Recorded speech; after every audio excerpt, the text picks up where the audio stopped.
Tisztelt elnök úr, tisztelt elnökség, kedves díjazottak, tisztelt megjelentek. Nyíri Szabolcsról szeretnék egy pár szót mondani röviden, bár röviden nehéz lesz. Nyíri Szabolcs széles társadalmi elismertségnek, köztiszteletnek örvendő, jeles humanista személy, akire tevékenysége, hitvallása, a társadalmi életben betöltött szerepvállalása alapján a modern értelembe vett reneszánsz ember megjelölés igazán ráillik. Szabolcs a Budapesti Műszaki Egyetemen végzett 2004-ben építőmérnökként, majd több éves hazai, nagyvállalati gyakorlattal kamatoztatta az ott szerzett tudását. Fő szakterülete az út, vasút és hídépítéshez kapcsolódó minőségügy, ami rendkívül fontos, és melynek kérdéskörébe tartozó elméleti, műszaki, szabályozási, oktatási kérdéseket, mély ismereteket, gyakorlatot szerzett. És ennek következtében ebben a bonyolult, gyorsan fejlődő és igen nagy ismerethalmazban jól eligazodik. Tudását napi szinten európai nagyvállalat, közép-európai vezetőjeként, minőségügyi vezetőjeként kamatoztatja ma. Kivitelezési gyakorlaton, szorgoskodáson túl, társadalmi munkában, úgymond inzserérként, tehát ínséges mérnökként, a Magyar Út- és Vasútügyi Társaság elnökeként irányítja a műszaki szabályozási feladatokat, ami több tízezernyi leírt specifikációt ölel fel, és ennek a gondozását, harmonizálását az európai előírásokkal, korszerűsítését és folyamatos ütközések elkerülésére, egyeztetését végzi.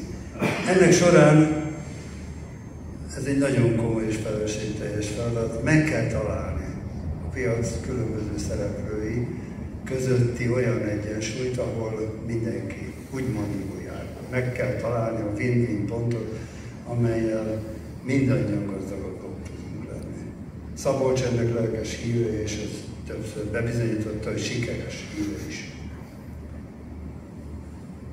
A jövő nemzedék nevelése, oktatása terén, hát elsősorban házi feladatként otthon levő gyermek nevelésében jeleskedik, de a közéletben is aktív részt vállal.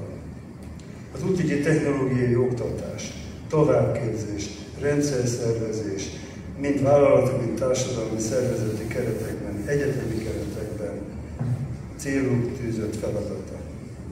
Több szakmai bizottság vezetőjeként, kutatóként a jövőt, a közlekedés fejlesztés jobbítását, a közlekedés kultúra mindennaposság és magasabb szintre emelését célozva munkálkodik, mint mérnök ezen az izgalmas, érdekes szakterületen.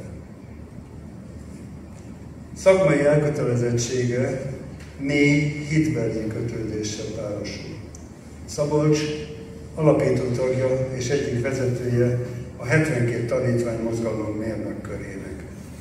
A mozgalom jövőképe egy olyan nyitott közösség létrehozása, mely őszinte, nyílt keresztényi tanúságtétel színhelyen, tettel és szóval, értékvállalással és hangoldozással, vitakörrel, mely igazodási pontként lesz szem előtt tartható a szakmán kívül és belül. Tiszta, érthető és következetes megnyilvánulás miatt, és melyhez érdemes tartozni. Én is. Mert tagjai a közösségi lét által épülnek, a szakmai karitász keretén belül fejtik ki a munkásságukat. Szabolcs a kulturális szabadideje terhére 1998 óta karitatív tevékenységként a Magyar Máltai Szeretetszolgálat mentős rohamkocsiján vállal feladatot. Heti rendszerességgel végzi ezt a tevékenységet. Jelenleg azért nincs itt, mert ennek jegyében, ennek a elfoglaltságnak jegyében A 25 évenként, szent évként nevesített évben most per pillanat Vatikánban teljesít szolgálatot, és elmondása szerint a déli órákban a Szent Atya éppen az ő szolgálathelyük előtt ment el a pápai autóval, integetve nekik. Úgy vélem, hogy az elmondottak hitelesen demonstrálják Nyíri Szabolcs közéleti, szakmai és magánemberi tevékenységét, melyet a Széchenyi Társaság nevében Grósz Széchenyi István szellemöröksége folytatásaként értékelhetünk.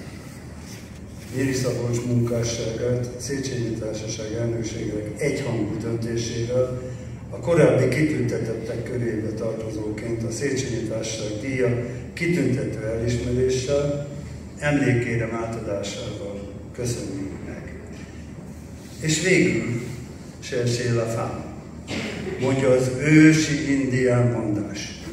Minden sikeres férfi mellett van egy erős asszony. Ennek jegyében örömmel nyújtjuk át a megérdemelt díjat Szabolcs távollétében kedves feleségének, Andreának. Kérlek, gyere a díjat